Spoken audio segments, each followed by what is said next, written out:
Hi to everybody and welcome to this fortnight's update from QDN. Just a couple of top things that we wanted to share with everybody this week.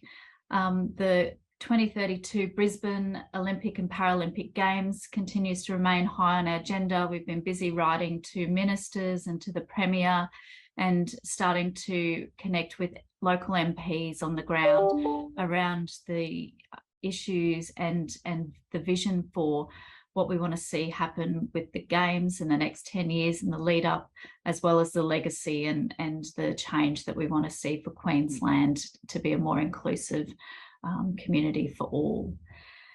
People may have seen that the ministers met in Canberra last week around the National Building Code.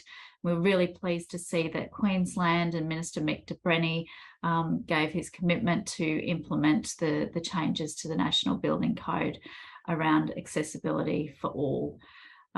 We acknowledge Minister de Brenni's work and leadership in taking this issue up at the Commonwealth level, and also to Margaret Ward, who we know has tirelessly led this campaign. QDN's been an active member of the Building Better Homes campaign, and there's been tireless efforts of many people with disability families and our allies over many decades.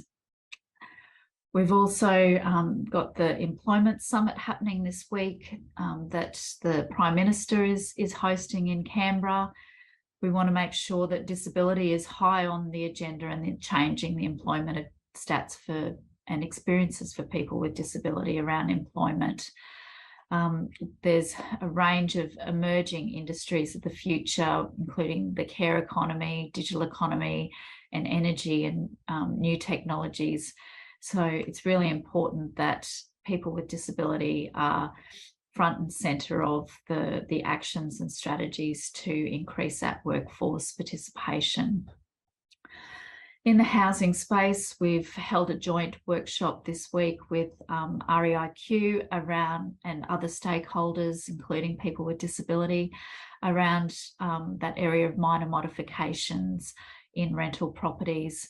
And we'll keep members updated about the outcomes of that. Disability inclusive disasters and the work continues in that space. Brisbane's hosting the Asia Pacific Ministerial Conference on Disaster Risk Reduction in the week of the 19th of September. There'll be over 2,000 delegates from around the Asia Pacific, and it's a great opportunity to also ensure that disability is high on that agenda and that actions are being taken to make sure no Australian and no person with disability is left behind in disasters.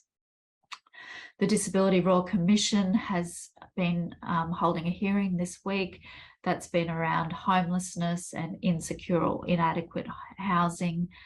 And we'll look forward to updating people about the outcomes of that hearing and the recommendations from the Commission. They've received to date now over 5,000 submissions to the Royal Commission, and just a reminder that the closing date for submissions is the 31st of December.